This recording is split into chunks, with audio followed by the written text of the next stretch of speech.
미래지향적 한일 관계로 나아가기 위한 결단이며 한일 관계가 새로운 시대로 접어들기 위해서는 미래 세대 중심으로 중추적 역할을 할 수 있도록 양국 정부가 노력해야 한다고 강조했습니다.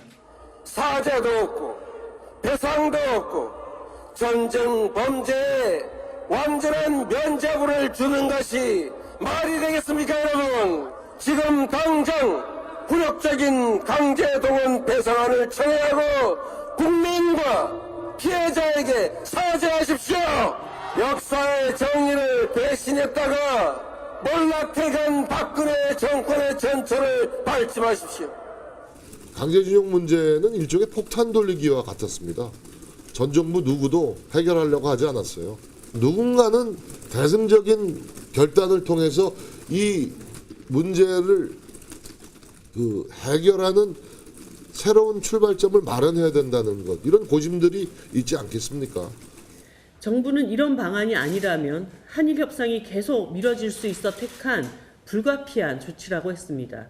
누가 국가의 자존심을 다 내팽개치고 돈 몇 푼 받아오라고 시키기라도 했습니까? 네, 한 주간의 여론 흐름 짚어보겠습니다. 배종찬 인사이트 K 소장, 이은영 휴먼원 데이터 소장 나오셨습니다. 어서 오십시오. 네, 안녕하십니까. 네, 윤석열 대통령 지지율 갤럽에서는 소폭 하락했고 리얼미터에서는 소폭 상승했네요. 지난 한 주 지지율 흐름 어떻게 봐야 합니까? 네, 리얼미터와 한국갤럽의 조사가 달랐던 이유가 있습니다. 윤석열 대통령 지난주 초반으로 잡으면 지지율이 올라가는 셈이었거든요. 네. 그러니까 대통령의 이 최근에 이 지지층들이 결집하는 이른바 국민의힘 전당대회 컨벤션 효과가 있는데 주 후반 주춤한 모습입니다.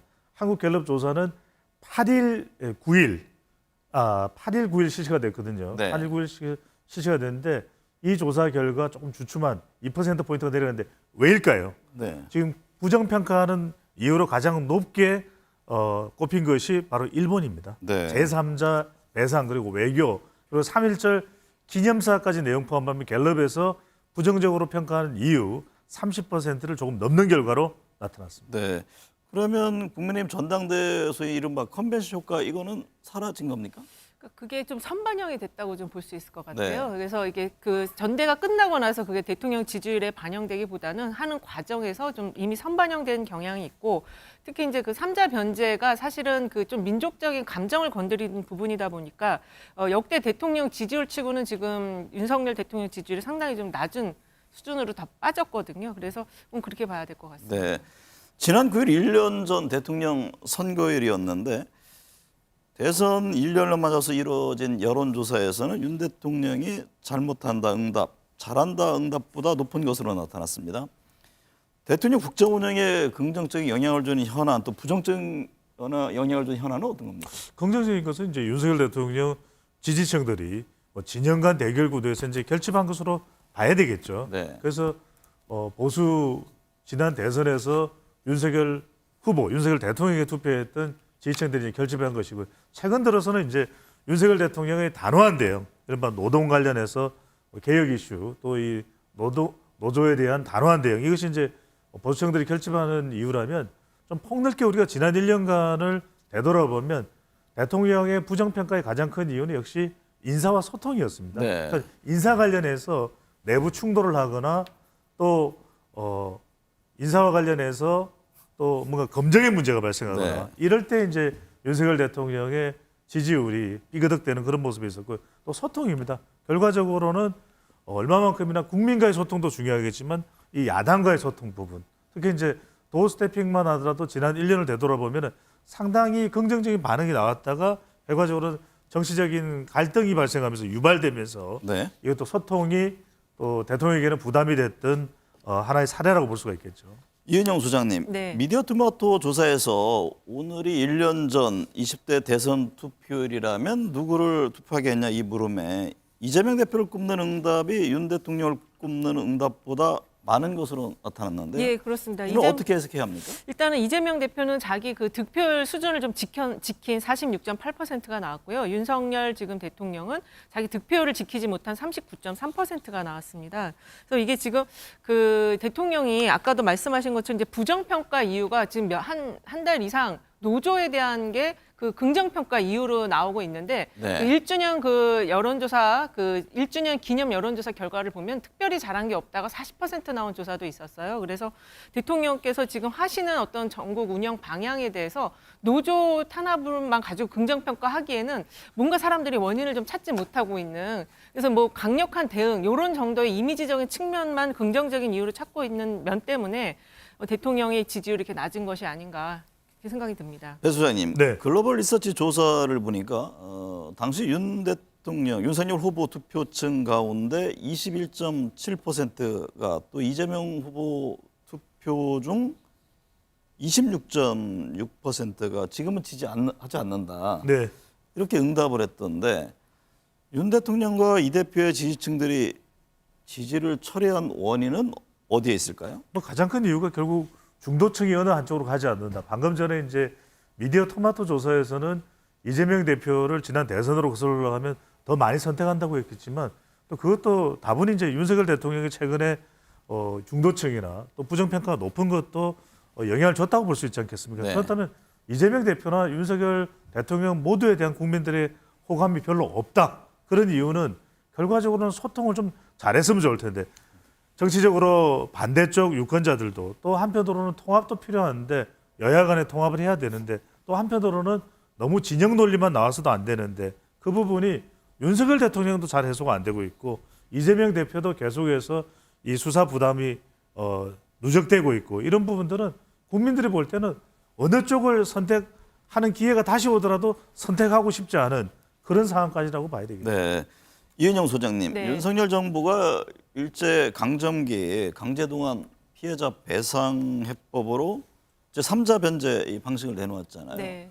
지금 뭐 시민사회단체 반발 또 정치권 이게 충돌로 이어지고 있는데 이게 전체 여론 흐름은 어떻게 나옵니까? 이게 지금 이제 조사 그 기간마다 조금씩 숫자가 다르긴 하지만 그래도 그 3자 변제에 대해서 부정적으로 평가하는 여론이 굉장히 지금 높은 수준입니다. 그리고 그 갤럽 조사 그 이제 8일 이후에 된 조사를 보면은 그 갤럽은 거의 7대3 비중으로 지금 나오고 있어요. 그래서 지금 전체 프레임이 이제 국익이라는 측면, 그래서 미래지향적인 어떤 관계로 뭔가는 어쨌든 변화가 있어야 된다라는 흐름, 정부 여당의 그런 국익 중심의 관점과 그다음에 어떤 그 이 유권자들의 시민들의 그 국익보다는 어떤 민족의 감정 이런 측면이 대립을 하고 있는데 어쨌든 이 민족적인 감정 부분이 훨씬 더 지금 높은 수준으로 여론 지형을 덮고 있다 이렇게 좀 볼 수 있을 것 같습니다. 네. 배 소장님, 네. 일본 태도의 변화가 없다면 서둘러 한일 관계를 개선할 필요가 없다. 이 응답이 64%를 차지했는데요. 그렇습니다. 일본의 태도가 중요해 보입니다. 이번 예. 정부 발표안에 대해서 향후 윤 대통령 지지율에 미칠 영향도 같이 또 연계가 돼 있다고 볼 수 있을 그렇습니다. 텐데. 이제 윤석열 대통령의 지지율이 오타니가 아니라 기시다에 달려 있다 이런 이야기가 나옵니다. 네. 왜냐하면 한일 야구는 우리가 여튼 뭐 참패를 했으니까 이기길 바랬지만 그렇다면 야구 가지고는 어떻게 한일 관계가 좁혀지긴 힘들 테고. 네, 열점차 났던가요? 그렇습니다. 네. 뭐 그래도 한번 기회를 또 8강 올라갈 수 있는 길은 어떻게든 또 생길 수도 있으니까요. 그러면 이제 16일, 17일 기시다 후미오 총리가 어떤 좀 보따리를 풀어놓느냐 그래도 이 정도면 우리 국민들도 윤석열 대통령의 제3자 배상 변제안에 대해서 공감하지 못하는 상황이다. 한국 여론은 잔뜩 화가 나 있다. 이 부분에 대해서 그럼 아무런 대책 없이 윤석열 대통령이나 대통령 안보실에서 이런 결정을 했을까? 네. 저는 여론 그런 기대가 있는 거죠. 그렇죠. 여론이 이렇게 이 화가 날 거라는 것 자체를 몰랐을 리는 없을 것 같아요. 그렇다면 이제 중요한 것이 이것이 미국의 영향 때문이다. 또는 그래도 일본이 겉으로는 계속해서 우익적 성향을 보이지만 그래도 정작 일본에 가서 만나보면 물밑으로라도 뭐가 이루어지지 않겠냐는 기대감인데 이제 이 공은 기시다 후미오 총리가 그래도 뭐 수출 규제 해제뿐만 아니라 뭘 좀 더 꺼내놓느냐 이게 상당히 이제 중요한 변수가 될 것으로 봐야 되겠죠. 이번 주 한일 정상회담에서 일본이 과연 어떤 입장을 내놓느냐 이게 그렇죠. 굉장히 중요한데. 예. 근데 이런 가운데요. 일본 외무상이 네. 강제징용 사실 자체를 부정하는 발언을 했잖아요. 네, 그렇습니다. 이번 주 한일 정상회담에서 그럼 일본의 또 전향적인 입장 변화가 있을 것인지 이 대목이 중요하지 않나요? 그 변화가 있을 것인지도 중요하지만 이제 그거를 우리 국민들이 어떻게 인식하느냐가 더 중요한데요. 네. 지금 그 일본 외무성 발언을 보면은 강제 동원 자체가 없었다라고 발언을 했기 때문에 지금 갤럽 조사에서 보면은 과거사에 대해서 반성하고 있다고 보는 응답이 8%밖에 안 나왔습니다. 그래서 이거는 지금 어떻게 이제 이게 절차가 앞으로 그 뭐 배상 그 3자 변제 방식이라든지 이걸 또 어떻게 갈지는 잘 모르겠지만 그 일단 정서적인 또 감정적인 거는 지금 굉장히 최악의 상태다 이렇게 정리할 수 있겠습니다. 네. 배 수장님, 네. 16, 17일 일본 방문 윤 대통령 예정돼 있잖아요. 예. 그 한일 정상회담 이 관련한 여론 흐름은 어떻게 나타나고 있습니까? 뭐 안 좋습니다. 지금은 이게 굉장히 감정이 격앙돼 있고 더군다나 아직 뭐 시작도 안 했는데. 시작 안 해도 이제 지금 대통령이 내놓은 이게 이제 어떤 연장선상의 여론이냐면 네. 3.1절 기념사부터 이제 이번 달에 촉발이 되는 것이거든요. 그 이후에 이제 대통령의 제3자 배상, 변제안, 그 다음에 또 이제 일본과의 이 정상회담, 한일 정상회담으로 이어지는데 그러다 보니까 지금 상당히 국민들이 격앙이 돼 있는 거죠. 네. 야구도 지금 막 오타니만 잘 나가지 우리 야구는 죽을 쓰고 있으니까 물론 체코는 이겼습니다. 체코는 이겼는데 오늘은 야구 말씀을 많이 하시네요. 자제하겠습니다. 네, 그런데 여하튼간에 이런 상황이다 보니까 기대하는 것은 일본 총리가 뭔가를 좀 꺼내 놓을 거냐는 건데 무엇을 꺼내 놓더라도 우리 국민들이 그다지 이렇게 공감되는 쪽으로 가지는 않을 겁니다. 그런데 네. 방금 전에 이은영 소장님께서 굉장히 중요한 말씀을 하셨어요. 그러니까 지금 하야시 마스요사 일본 외상은 계속해서 우리가 뭐 과거에 뭐 잘못했냐, 강제징용 관련해서 뭐 없었다 이런 얘기를 하는 거는 자기들이 꺼내 놓을 보따리를 좀 최소화하려는 거겠죠. 그러니까 일본 국민들의 눈치를 잔뜩 보면서 일본 내부에서는 지난해 이제 정경련 조사 같은 걸 보면 물론 그건 뭐 여러분들이 뭐 그것까지 들여다볼 이유는 없겠지만은 그 내용을 보면 일본 국민들도 일본 국민입니다. 국민들도 사과를 안 하겠다는 거예요. 네. 그러니까 그런 상황에 보니까 일본 눈치를 보면서 윤석열 대통령이 왔을 때 뭔가를 꺼내놔야 되니까 그 꺼내놓는 것을 좀 최소화하기 위한 전략적인 태도라고 봐야 되겠습니다. 네. 이은영 소장님. 네. 지난주 각 정당 지지율을 보면 국민의힘 지지율이 소폭 하락했고 민주당은 소폭 상승했습니다. 예. 어떤 배경에서 이 같은 지지율 흐름이 나왔습니까? 일단은 제가 볼 때는 그 당 내에 비주류의 목소리가 좀 커진 당의 경우는 좀 상승을 한 것 같고요. 네. 그다음에 그렇지 않은 당은 좀 하락을 한 것 같은데 당내 비주류의 목소리가 좀 커진 게 이제 민주당이거든요. 그리고 이 강제 이 3자 변제에 대한 부분이 또 민주당이 좀 투영이 되면서 결집이 좀 이루어진 것 같습니다. 그래서 상승을 한 것 같고요. 특히 그 민주당의 경우는 그 더 미래라는 최대 계파이면서도 좀 비명계 색채가 강한 이 단체가 이재명 대표와 15일 날 지금 이제 뭐 여러 가지 이야기를 하겠다. 그래서 이재명 대표에게 좀 힘을 실어주면서도 뭔가 요구 사항을 요구하겠다 이런 지금 입장을 보이고 있어서 그런 측면에서 이제 그 당내 이제 좀 계파의 스펙트럼이 여러 가지가 있는데 그 비주류의 목소리가 커지면서 당 지지율도 조금 상승한 것이 아닌가 이렇게 볼 수 있겠습니다. 배 수장님, 네. 민주당이 가장 잘못하고 있는 것은 이재명 대표 수사 대응이다 이런 응답이 나왔고요. 예. 국민의힘이 가장 잘못하고 있는 것은 민생 법안 등 의정 활동 부족이다 이런 답변이 나왔던데 향후 정당 지지율 추이 변화 어떻게 예상하세요?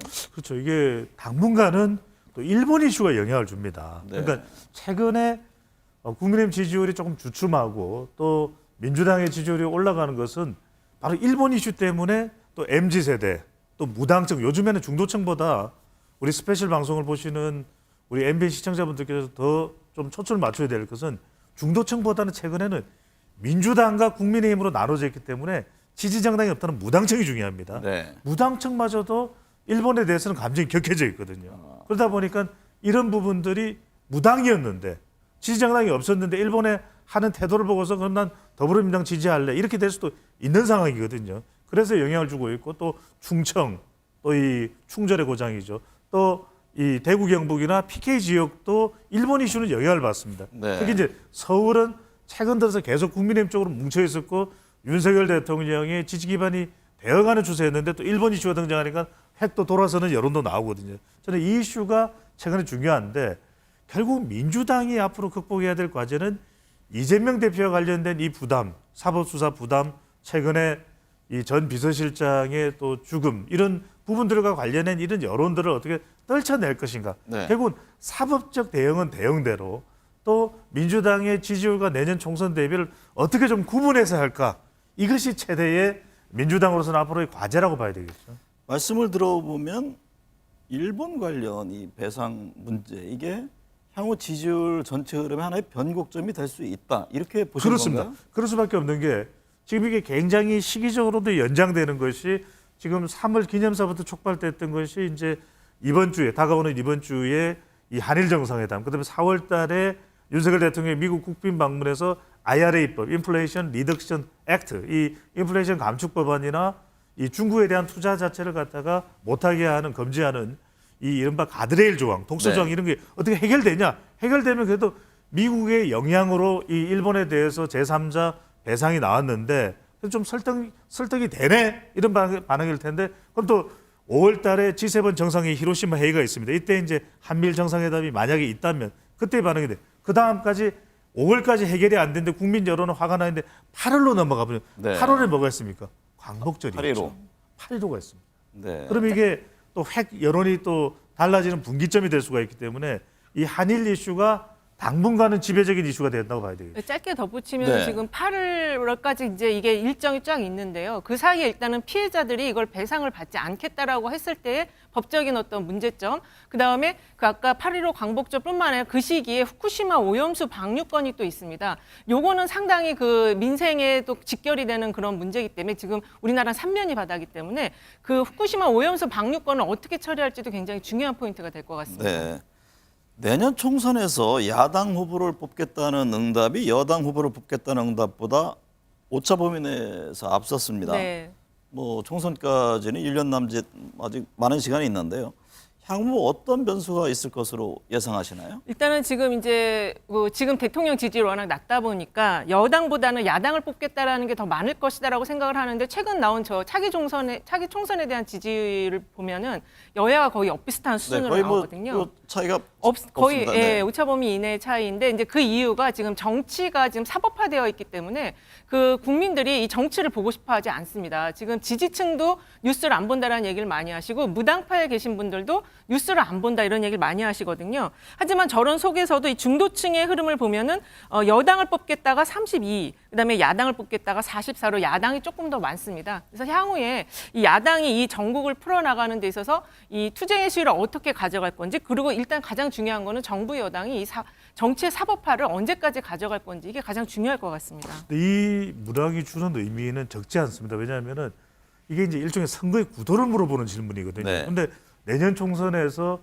대체적인 선거의 구도의 성격은 이럴 겁니다. 대통령의 임기 중반이기 때문에 임기 중반에 있는 선거는 대체적으로 심판과 평가의 성격이 강하거든요. 네. 그렇다면 야당이 유리할 수 있는데 왜 그런데 야당이 훨씬 더 유리한 이 구도의 결과가 질문에 대한 답변 결과가 안 나오느냐. 이건 다분히 저는 이재명 대표에 대한 부담이 있다고 봅니다. 네. 과연 이것을 얼마나 해소하느냐가 내년 총선 결과와도 직결이 돼 있다. 이렇게 네. 봐야 되겠죠.